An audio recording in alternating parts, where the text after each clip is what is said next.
Hello learners, welcome to beginners learn YouTube channel. So learners, आप लोगों के Bihar board class 10th का जो सेंटअप एग्जाम का डेट 15 नवंबर से निकला है, तो इसीलिए हम लोग क्या कर रहे हैं, तो पर डे मॉडल पेपर के VBI क्वेश्चन आंसर कर रहे हैं जो आप लोगों के सेंटअप एग्जाम में टकराएगा ही टकराएगा। तो उसी सिलसिले को जारी करते हुए आज हम लोग हिंदी मॉडल पेपर का जो इसके पहले वाले मॉडल पेपर में हमने सॉल्व किया, तो आज हम लोग दूसरे मॉडल पेपर का सॉल्व करेंगे VBI क्वेश्चन का। और ये सभी क्वेश्चन आपके एग्जाम में टकराएगा ही टकराएगा। तो आप लोग वीडियो को शुरू से लेकर अंत तक देखिएगा ताकि एक भी क्वेश्चन आप लोगों का सेंटअप एग्जाम के हिंदी का नहीं छूटे। तो फटाफट से हम लोग क्वेश्चन की ओर बढ़ते हैं। तो मॉडल पेपर का और सबसे VBI क्वेश्चन जो है पहला वो इस प्रकार से कि गिरधर लाल कौन है, गिरधर लाल कौन है। ठीक है, तो आप लोगों ने विष का दांत चैप्टर जो पढ़ा हुआ जिसके लेखक नलिनी विलोचन शर्मा दी है, तो उसमें पढ़ा हुआ कि गिरधर लाल कौन है, तो मदन के पिता है। तो right answer option number B हो जाएगा।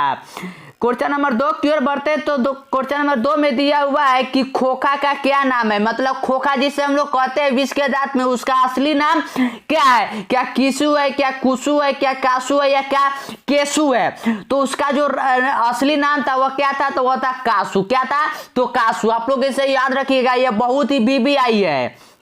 क्वेश्चन नंबर 3 की ओर बढ़ते हैं तो क्वेश्चन नंबर 3 में दिया हुआ है कि वॉरेन हेस्टिंग था।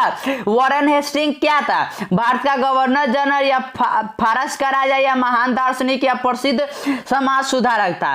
तो आप लोगों ने जब हिस्ट्री पढ़ा होगा ना या इसी चैप्टर में पढ़ा होगा क्या कि वॉरेन हेस्टिंग क्या था, तो वह भारत का गवर्नर जनरल था। क्या, भारत का प्रथम गवर्नर जनरल था। क्वेश्चन नंबर 4 की ओर बढ़ते हैं तो क्वेश्चन नंबर 4 में दिया हुआ क्या है कि दारिश क्या है। दारिश जो है वह दारिश क्या है, तो मैंने चैप्टर वाइज में आप लोगों को बताया है क्या कि दारिश क्या है, तो यह सोने का प्राचीन कालीन सिक्का है। क्या है, तो सोने का प्राचीन कालीन सिक्का है। और यह सभी क्वेश्चन VBI है, तो आप लोग इसे याद करते चलिएगा।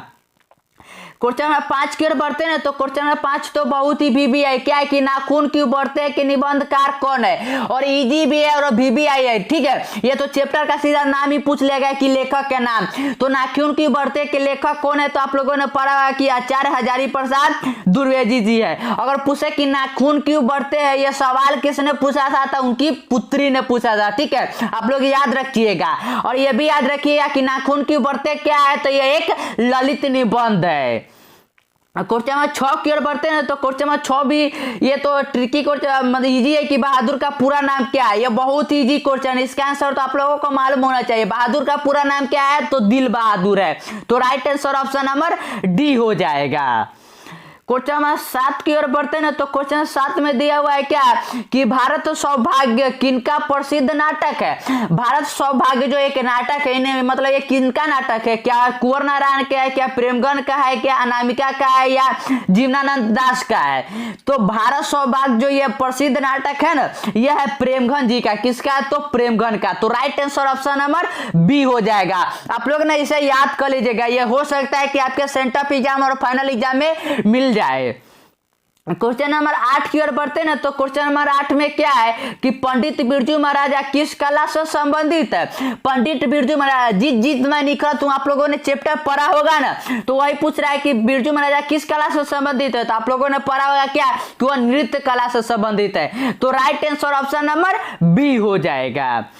क्वेश्चन नंबर 9 की ओर बढ़ते हैं तो क्वेश्चन नंबर 9 ये तो आप लोगों को मालूम होना चाहिए। आव्नियो चैप्टर अगर आप लोगों ने पढ़ा होता तो क्या है कि आव्नियो कहाँ स्थित है। ये आव्नियो सीधा पूछा गया कि कहाँ है, क्या फ्रांस में, क्या रूस में, क्या भारत में, या मीन में है। तो आव्नियो जो है ना ये कहाँ है, तो यह फ्रांस में स्थित है। आप लोगों ने पढ़ा होगा आव्नियो चैप्टर से ही है सीधा, तो कहाँ है, तो फ्रांस में। तो right answer option number A हो जाएगा। तो क्वेश्चन नंबर 10 की ओर बढ़ते तो क्वेश्चन नंबर 10 में दिया हुआ है क्या कि पिताजी बाजार से कितनी मछलियां खरीदी थी। मछली शीर्षक कहानी जो आप लोगों ने पढ़ा होगा ना, जिसके लेखक विनोद कुमार शुक्ल जी है, तो उसी से क्वेश्चन है कि उनके पिताजी बाजार से कितनी मछलियां खरीद के लाते हैं। क्या एक लाते हैं, या 2 या 3 या 4 लाते हैं। तो आप लोगों ने पढ़ा होगा क्या कि कितने लाते हैं, तो 3 मछलियां खरीद कर लाते हैं, जिसमें से क्या है कि एक मरा हुआ रहता है और 2 जिंदा मछली रहता है। तो आप लोग इसे भी याद रखिएगा।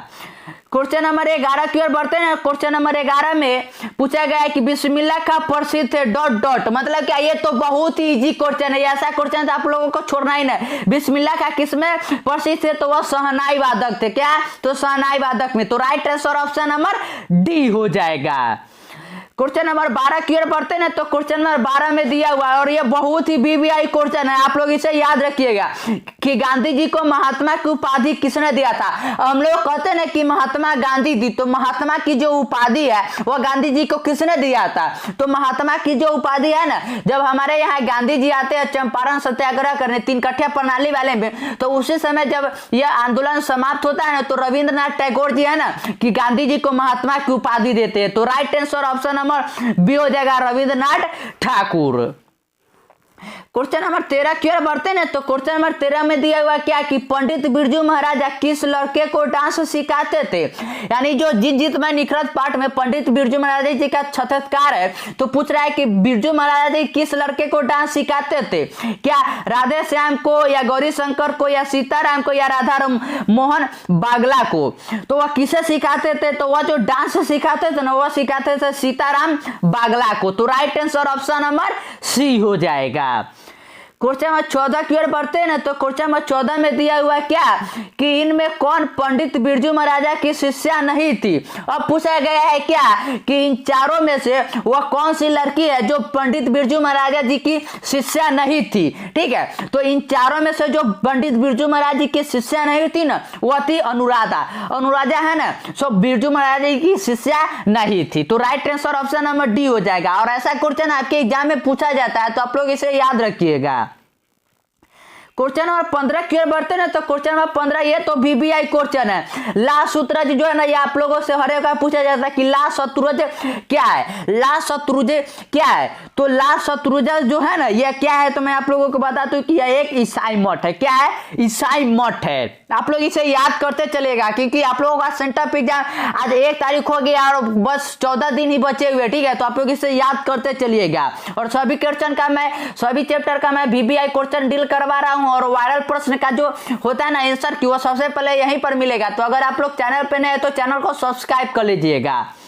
क्वेश्चन नंबर 16 की ओर बढ़ते हैं, तो क्वेश्चन नंबर 16 में दिया हुआ क्या कि आद्रे बेत्रा क्या है। आद्रे बेत्रा क्या है, क्या कवि है, कथाकार है, या रंगकर्मी है, या रंग चित्रकार है। तो आंद्रे बेत्रा जो है ना, वह क्या है, तो वह कवि है। तो right answer option number A हो जाएगा। ये नया क्वेश्चन है, तो आप लोगों को ना इसे याद कर लेना। ठीक है, क्योंकि अभी उतना समय नहीं है कि आप लोग जाकर चैप्टर में खोजिएगा। क्वेश्चन नंबर 17 की ओर बढ़ते हैं, तो क्वेश्चन नंबर 17 है कि मोहारा क्या है। मोहारा क्या है, ठीक है, यह पूछा गया है कि मोहारा क्या है। तो मोहारा जो है ना, यह नदी है। क्या है, तो नदी है। अब न्यू चैप्टर आप लोगों ने पढ़ा होगा ना, तो मोहारा क्या है, तो एक नदी है।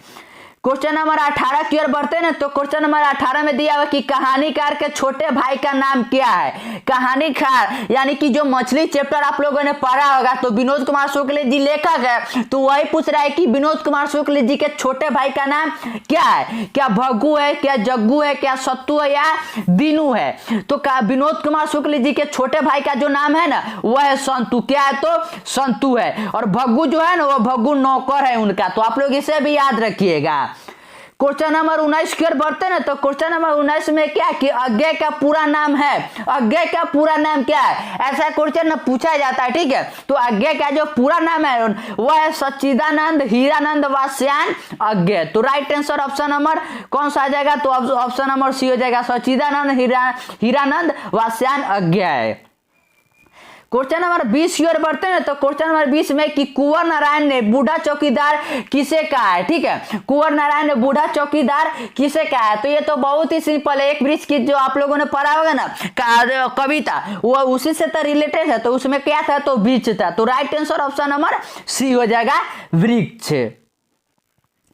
क्वेश्चन नंबर 21 की ओर बढ़ते हैं, तो क्वेश्चन नंबर 21 में दिया हुआ क्या कि मेरी नींद के दौरान कुछ डॉट डॉट बढ़ गए पेड़।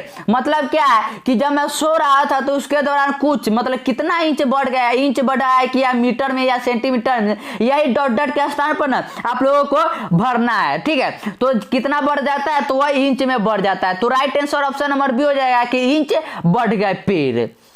क्वेश्चन नंबर 22 की ओर बढ़ते ना, तो क्वेश्चन नंबर 22 में दिया हुआ है क्या कि अक्षर ज्ञान कविता बच्चों को किस स्तर की शिक्षण प्रक्रिया से संबंधित है। यानी जो अक्षर ज्ञान कविता है जिसके लेखक अनामिका जी, कवित्री अनामिका जी है, तो इसमें है ना कि किस स्तर की शिक्षण प्रक्रिया को संबंधित करता है। ठीक है, तो ये तो बहुत ही सिंपल है। बच्चा सब होता है तो वह क्या है, वो प्रारंभिक शिक्षा में ही तो क ख ग घ ये सब सीखता है। तो right answer option number A हो जाएगा कि प्रारंभिक शिक्षण प्रक्रिया से। तो right answer option number A हो जाएगा। क्वेश्चन नंबर 23 की ओर बढ़ते ना, तो क्वेश्चन नंबर 23 आप लोग ना कविता के जो कोई भी क्वेश्चन होगा ना उसे तो आप लोग याद ही रख लीजिएगा। ठीक है, कहानी का तो आप लोग कहानी के रूप में याद रख लेते, लेकिन कविता का आप लोग याद नहीं रख लेते, तो आप लोग ना याद करने की कोशिश करिएगा।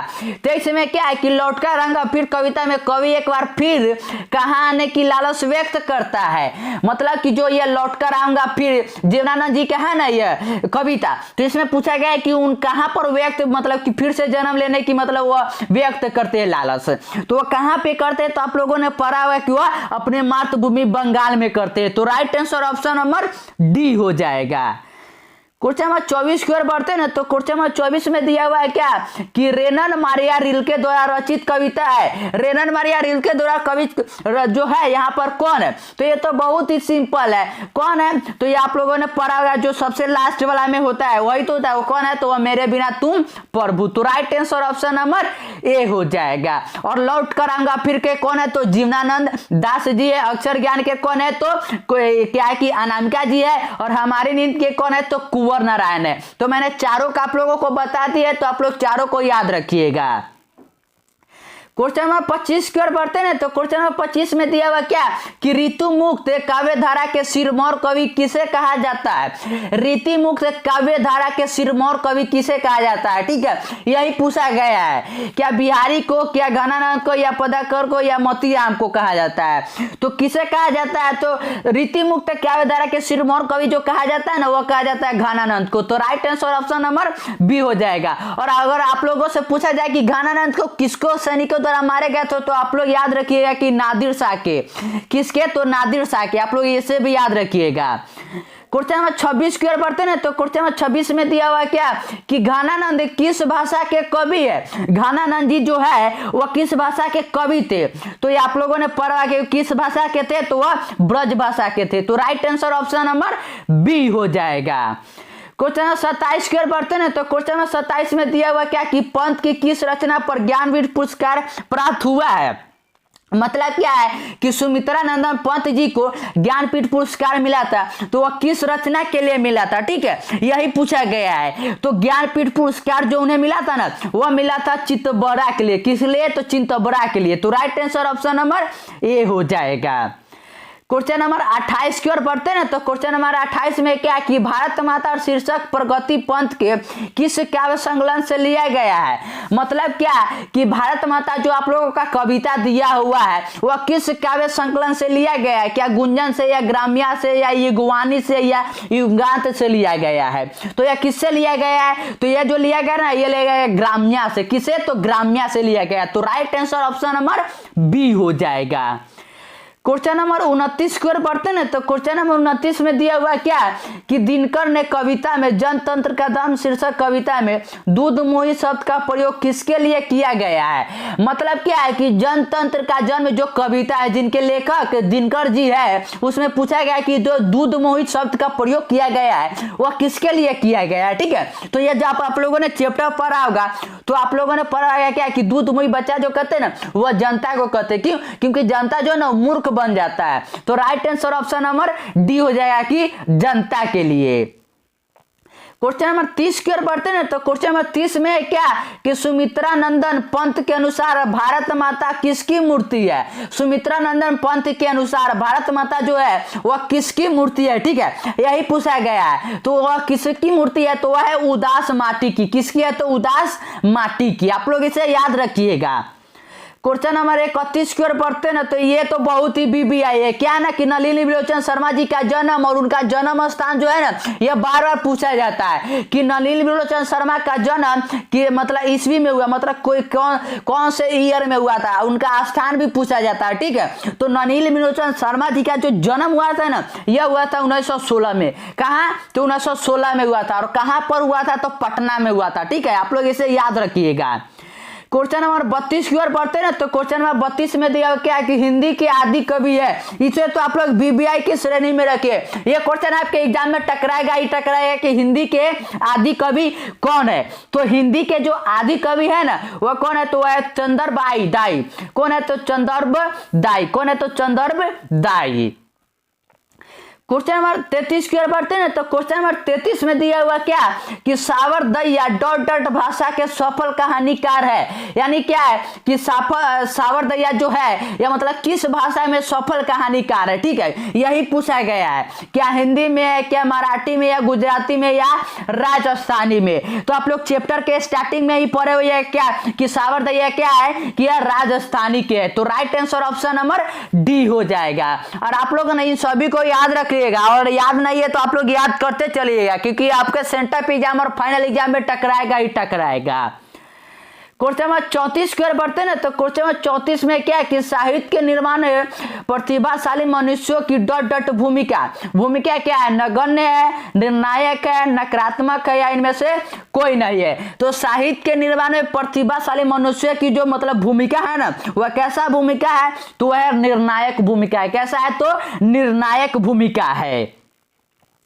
क्वेश्चन नंबर 35 की ओर बढ़ते ना तो क्वेश्चन नंबर 35 में कि रंगपप्पा था। और यह सभी क्वेश्चन आपके एग्जाम के लिए बीबीआई तो आप लोग याद करते चलिएगा कि रंगपप्पा था। रंगपप्पा क्या था? तो आप लोगों ने पढ़ा होगा कि क्या कि वह जुआरी था। क्या था? तो जुआरी था। तो right answer option number A हो जाएगा। क्वेश्चन नंबर 36 की ओर बढ़ते ना तो क्वेश्चन नंबर 36 में क्या है कि भारत में जाति प्रथा का मुख्य कारण क्या है। जो आप लोगों ने श्रम विभाजन और जाति प्रथा चैप्टर पढ़ा होगा जिसके लेखक भीमराव अम्बेडकर जी है, तो उसमें बताया जाता है कि जाति प्रथा का जो मुख्य कारण हमारे भारत में है वह क्या है। तो आप लोगों ने पढ़ा हुआ है क्या कि उद्योग धंधों की कमी, मतलब क्या है कि बेरोजगारी भी है। ठीक है, तो अगर ऐसे अगर हो ना तो आप लोग मारिएगा कि उद्योग धंधों की कमी, लेकिन अगर अच्छी भी दिया हो बेरोजगारी भी तो बेरोजगारी भी राइट आंसर होता है। ठीक है, क्वेश्चन नंबर 37 की ओर बढ़ते ना तो क्वेश्चन नंबर 37 में क्या कि विष के दांत शीर्षक पाठ की विद्या है। विष के दांत जो यह शीर्षक है इसका विद्या मतलब क्या है कि क्या निबंध है, कहानी है, रेखा चित्र है, या डायरी गा है। ठीक है, तो विष के दांत जो है यह क्या है? तो यह कहानी है। ठीक है, यह कहानी है। सेन साहब और गिरधर लाल उनके बेटा मदन कासू इस सब के कहानी ही तो है। तो right answer option number B हो जाएगा। और विष के दांत के लेखक कौन है? तो नलिनी विलोचन शर्मा जी है। क्वेश्चन नंबर 38 की ओर बढ़ते हैं ना तो क्वेश्चन नंबर 38 में दिया हुआ क्या है कि किस गवर्नर जनरल के समय 172 दारिश नामक सोने के भरे घड़ा मिला था। यानी गुनाकर मूले जी के जो चैप्टर दिया हुआ है उसी से पूछा गया है कि 172 दारिश नामक सोने के सिक्के किसके समय मिलता है, मतलब कौन सा गवर्नर जनरल था तब उसके समय मिला था। तो कौन था? तो यह मैंने चैप्टर के स्टार्टिंग में बताया कौन सा, तो वॉरेन हेस्टिंग्स। तो right answer option number C हो जाएगा। क्वेश्चन नंबर 39 की ओर बढ़ते ना तो क्वेश्चन नंबर 39 में दिया हुआ क्या कि पुराणों का मोह सब समय वांछनीय ही नहीं होता। यह पंक्ति किस शीर्षक पाठ की है? पूछा गया कि पुराणों का मोह सब समय वांछनीय ही नहीं होता।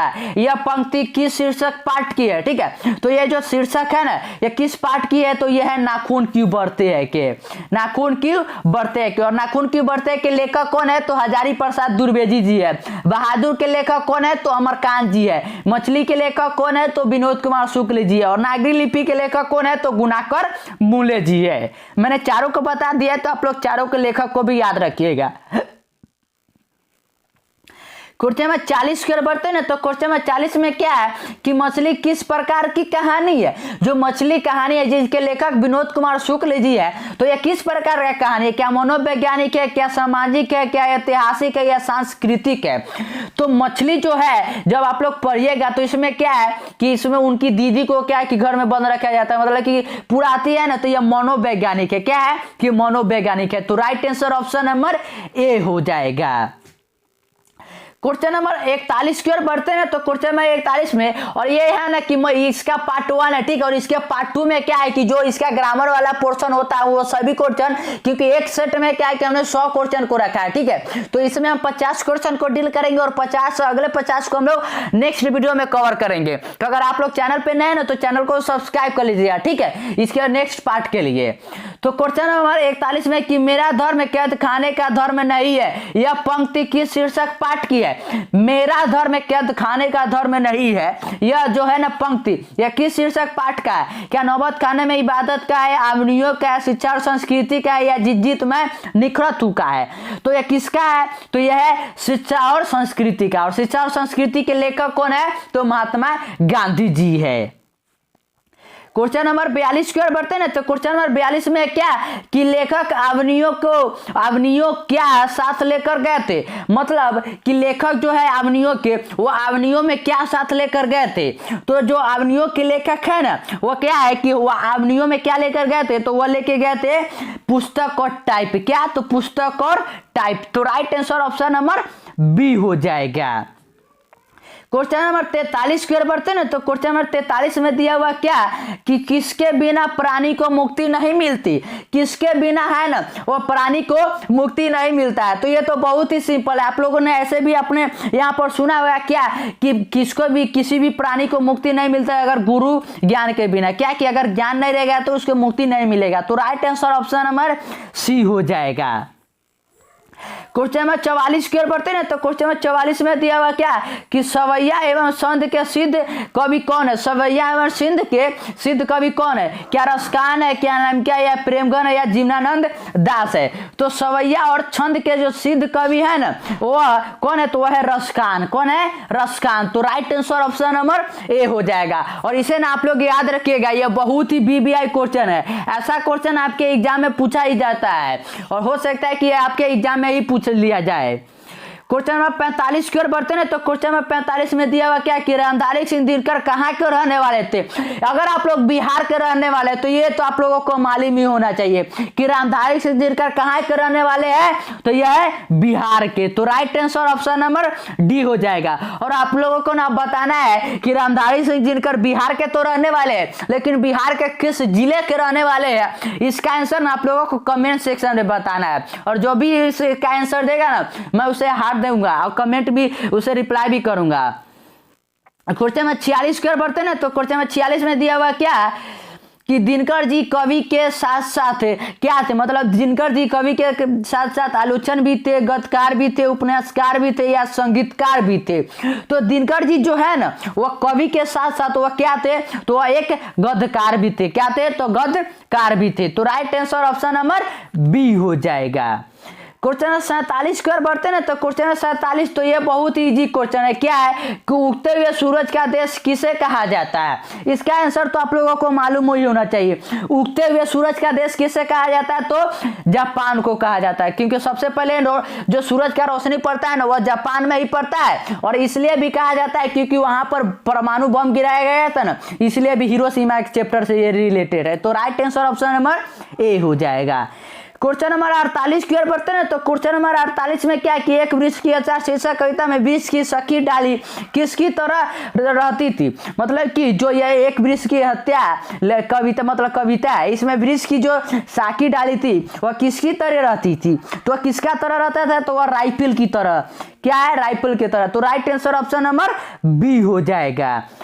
क्वेश्चन नंबर 49 की ओर बढ़ते हैं ना। तो क्वेश्चन नंबर 49 में दिया हुआ क्या कि कवित्री अनामिका के अनुसार चौखट में क्या नहीं अंटता? जो कवित्री अनामिका जी है उनके अनुसार चौखट में क्या नहीं आनता है? क्या खरगोश, या क, या घड़ा, या गमला? तो क्या नहीं आनता है? तो वह क नहीं आनता है। तो right answer option number B हो जाएगा, क। क्वेश्चन नंबर 50 की ओर बढ़ते हैं और आज के लास्ट क्वेश्चन की ओर। तो 50 नंबर क्या है कि कौन सा महान माँ के लिए आराध्य देव बन गया था?